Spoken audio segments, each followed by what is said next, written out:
প্রিয় বাংলাদেশ, যদি আপনি অন্যায়ের বিরুদ্ধে কথা না বলেন, সে অন্যায় একদিন আপনাকেই খেয়ে ফেলবে। এই বিষয়ে বিখ্যাত কবি মার্টিন নিমৌলার এক কবিতা লিখেছেন। আর অবশ্যই এই কবিতার সাথে আজকের বিএনপির সাথে পুরো মিল। প্রথমে তারা এসেছিল কমিউনিস্টদের জন্য, আমি চুপ ছিলাম, কারণ আমি কমিউনিস্ট না। তারপরে তারা এসেছিল ট্রেড ইউনিয়ন কর্মীদের জন্য, তখনও আমি চুপ ছিলাম, কারণ আমি ট্রেড ইউনিয়ন কর্মী না। তারপর তারা এসেছিল ইহুদিদের জন্য, তখনও আমি চুপ ছিলাম, কারণ আমি ইহুদি না।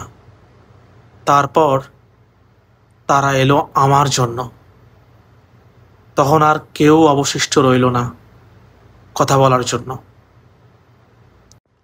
এই কবিতা আজকের বাস্তবতায় কেন বিএনপির সাথে মিল, চলুন সেটা দেখি। জামাত শিবির এবং তার প্রোপাগান্ডা বাহিনী, তাদের বিদেশি আমির এবং তার সাঙ্গপাঙ্গ প্রতিদিন বিএনপিকে নিয়ে মিথ্যাচার করে। তাদের প্রথম শিকার মির্জা ফখরুল ইসলাম আলমগীর, যেটা বাংলাদেশের ইতিহাসের সবচেয়ে ভদ্র মহাসচিব হিসেবে বিবেচিত, সর্বজন শ্রদ্ধেয়। তারা কি বলেছে? তারা প্রথমে বলেছিল মির্জা ফখরুল ইসলাম আলমগীর হচ্ছে ভারতের দালাল। আমরা চুপ ছিলাম, কারণ আমরা মির্জা ফখরুল ছিলাম না, সেজন্য আমরা চুপ ছিলাম। তারপর তারা মির্জা আব্বাসকে বলল চাঁদাবাজ, তখনও আমরা চুপ ছিলাম, কারণ আমরা মির্জা আব্বাস না। তারপর তারা এলো সালাউদ্দিন আহমেদকে নিয়ে, যে উনি ভারতীয় গোয়েন্দা সংস্থার এজেন্ট। আমরা চুপ ছিলাম, কারণ আমরা সালাউদ্দিন আহমেদ ছিলাম না। তারপর তারা এসেছে ছাত্রদলকে নিয়ে, আমরা এখনো চুপ। তাদের নেক্সট টার্গেট হচ্ছে বিএনপি। আমরা কি এখনই চুপ থাকবো?